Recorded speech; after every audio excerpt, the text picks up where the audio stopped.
Be fun. Yeah, it'll be good. Every year, the Orlando Film Festival brings new, even controversial films to Central Florida.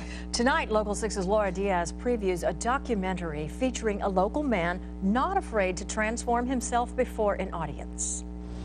It premieres tonight at 9:30 here at the Enzion Theater. It's a film called Pageant about 50 men with 50 different dreams, all competing for one crown.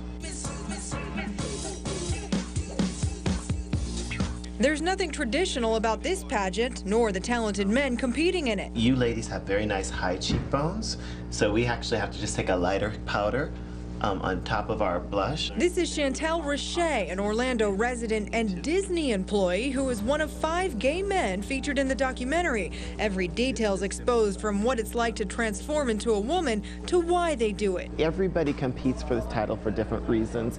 A lot of people want the fame, they want the fortune, they want the respect.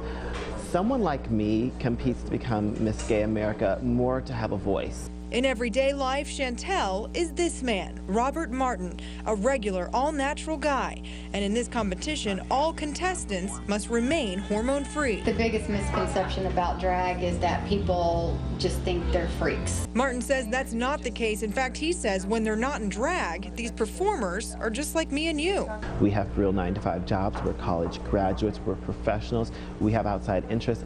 I'm a bowler. Granted, my average isn't too high, but I'm a bowler. Chantel's experience competing in Memphis will play out tonight at the Enzion. As far as who won the pageant, you have to come see the movie to find out. In Maitland, I'm Laura Diaz, Local 6. For information on tickets and showtimes for the Florida Film Festival, just log on to our website, local6.com, and click on the hot button. And they probably walk better in high heels than we do.